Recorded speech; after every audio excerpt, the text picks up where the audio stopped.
và group chuẩn bị số phong mai phong bốn và ngày đi nhung non phong mai phong bốn tiệt tông chuẩn mùi nâng thuộc các fan dột đằng tiệt tông chuẩn mùi nâng các ba phải chia thông chuẩn rộng bởi dưới thảo tá nơi lơ đầm là ca pra các ba thông chuẩn rộng bởi dưới và chọn bón dương viên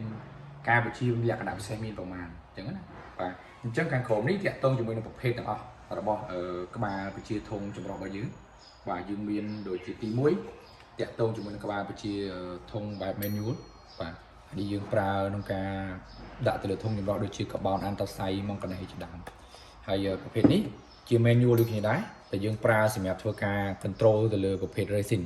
បាទប្រភេទ softener ប្រភេទអីផ្សេងៗហ្នឹងអានេះជាប្រភេទក្បាលធុង softener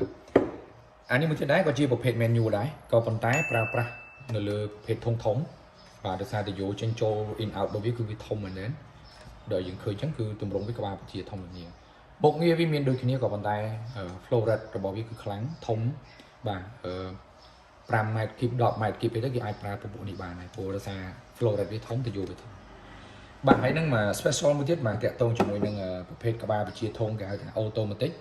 ក្បាលវិជាធុង automatic នេះគឺមានការប្រើប្រាស់ភ្លើងដើម្បីធ្វើការបញ្ជា set time auto ក្នុងការប្រើប្រាស់លាងសម្អាតឬក៏អីផ្សេងៗរបស់ក្បាលវិជាហ្នឹងបាទហើយក្បាលវិជាធុង auto នេះដែរផងដែរវាមានពីរប្រភេទដែរអានេះជាប្រភេទក្បាល manual ប្រើជាមួយនឹងធុងក្បាល anti racing anti ផ្សេងៗហើយនឹងមកករណីទៀតនេះជាប្រភេទក្បាល auto បាទក្បាលវិជា auto ដូចគ្នាប្រើជាមួយនឹង softener racing បាទតាក់ទងជាមួយនឹងធុងធ្វើឲ្យទឹកសុទ្ធទុនអីជាដើមអញ្ចឹងចំពោះក្បាលវិជាធុងរបស់យើងគឺយើងមានចំនួនប្រភេទហើយតម្រូវការប្រើប្រាស់អាស្រ័យទៅលើការប្រើប្រាស់របស់ពុកម៉ែបងប្អូនតាមតម្រូវការពុកម៉ែបងប្អូន